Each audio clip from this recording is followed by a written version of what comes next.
everybody, what's up? Phew!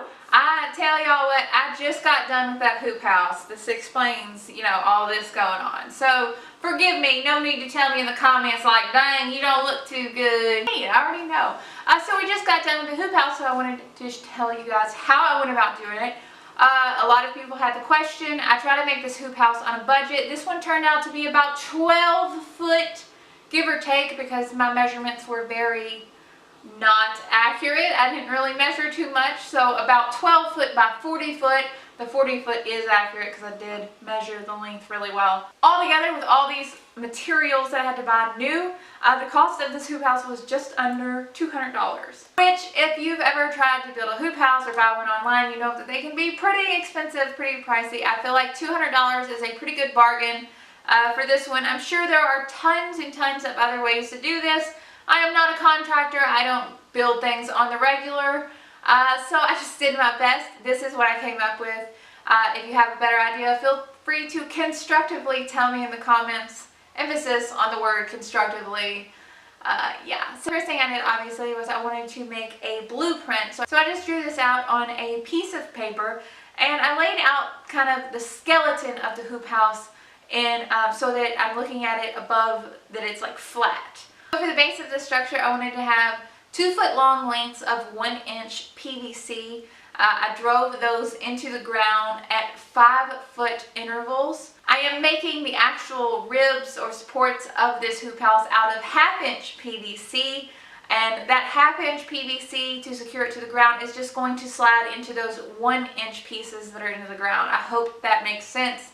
If it doesn't make sense while I say this, hopefully it makes a little more sense, once you see it. I am going to use cross connectors every 5 feet for this. So we'll have PVC going into the base, 5 feet, a cross connector, another 5 feet, another cross connector, 5 feet cross connector into the base.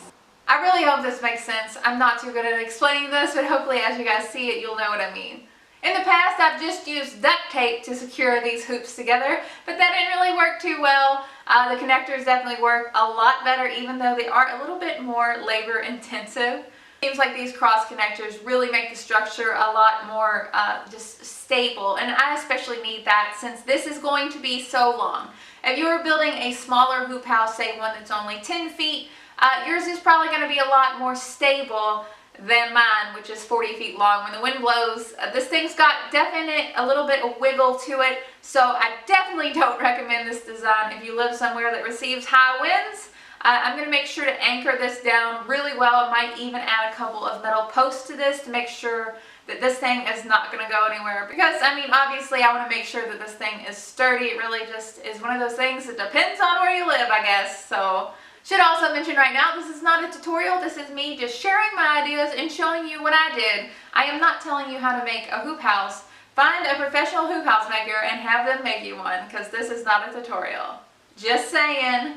Anyway, once I finally got the skeleton of my hoop house together and got it standing up, which was actually, it seemed like a monumental task to do by oneself, but I did it somehow. I was very sore. I can't tell you guys how sore my back was after doing all this, bending over doing all this. Cutting the pipes. All I actually had was this little handsaw. A couple of years ago, somebody broke into my shed and stole like every single tool in there, which, there weren't very many of them, but cutting these by hand was kind of a pain in the butt. Regardless, we got the job done, and we got a structure up pretty well. After I got the structure up, the next thing I needed to do, of course, was to put the plastic on it. Now, it's not specifically greenhouse plastic, of course. This is just a 6 mil clear poly sheeting that I got from the home improvement store. It's not anything special, but it gets the job done for our application out in the yard. If you take really good care of it, it can last multiple seasons. I've had one sheet last up to 3 winters before, but you do have to take it down in the summertime, bring it inside, really store it away and take care of it, or they do get pretty brittle and rip pretty easily. So that's something to keep in mind too when you're thinking about like, well, what plastic am I going to use? Since these lengths of PVC that arch across are 20 feet long, I was able to find plastic sheeting that is 20 feet wide. That is so convenient to not have to cut this stuff down. The roll I'm using is a 20 foot by 100. That's really large. It's probably way larger than anybody else needs. It's probably more than enough to, you know, keep me occupied with plastic for the next couple of years. I couldn't find a 20 by 50. I looked for a 20 by 50 and I couldn't find it, so I had to go with the 20 by 100. And we're going to make some alterations to that. After I had stretched the plastic over the skeleton of the hoop house, I am just using snap clamps to secure this to the PVC. These are PVC snap clamps. You can find them on Amazon. You can find them at, you know, Hoop House supply stores. I know Grow Organic sells them. They're pretty easy to find and they're pretty reasonably priced.